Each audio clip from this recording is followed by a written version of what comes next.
کیا ابھی تک مومنوں کے لیے اس کا وقت نہیں آیا کہ اللہ کی یاد کرنے کے وقت اور قرآن جو حق کی طرف سے نازل ہوا ہے اس کے سننے کے وقت ان کے دل نرم ہو جائیں اور وہ ان لوگوں کی طرح نہ ہو جائیں جن کو ان سے پہلے کتابیں دی گئی تھی، پھر ان پر طویل عرصہ گزر گیا تو ان کے دل سخت ہو گئے اور ان میں سے اکثر نافرمان ہیں۔ جان رکھو کہ اللہ ہی زمین کو اس کے مرنے کے بعد زندہ کرتا ہے۔ ہم نے اپنی نشانیاں تم سے کھول کھول کر بیان کر دی ہیں تاکہ تم سمجھو۔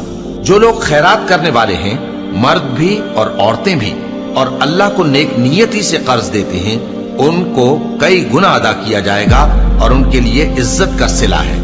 اور جو لوگ اللہ اور اس کے پیغمبروں پر ایمان لائے، یہی اپنے پروردگار کے نزدیک صدیق اور شہید ہیں۔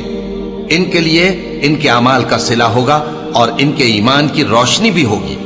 جن لوگوں نے کفر کیا اور ہماری آیتوں کو جھٹلایا، وہی اہل دوزخ ہیں۔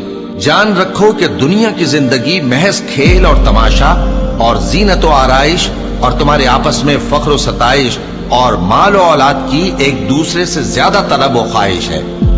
اس کی مثال ایسی ہے جیسے بارش کہ اس سے اگنے والی کھیتی کسانوں کو بھری لگتی ہے، پھر وہ کھیتی خوب زور پر آتی ہے، پھر اے دیکھنے والے تو اس کو دیکھتا ہے کہ پک کر زرد پڑ جاتی ہے، پھر چورا چورا ہو جاتی ہے۔ اور آخرت میں کافروں کے لیے عذاب شدید اور مومنوں کے لیے اللہ کی طرف سے بخشش اور خوشنودی ہے۔ اور دنیا کی زندگی تو دھوکے کا سامان ہے۔ بندو اپنے پروردگار کی بخشش کی طرف اور جنت کی طرف لپکو جس کا عرض آسمان اور زمین کے عرض کا سا ہے، اور وہ ان لوگوں کے لیے تیار کی گئی ہے جو اللہ پر اور اس کے پیغمبروں پر ایمان لائے ہیں۔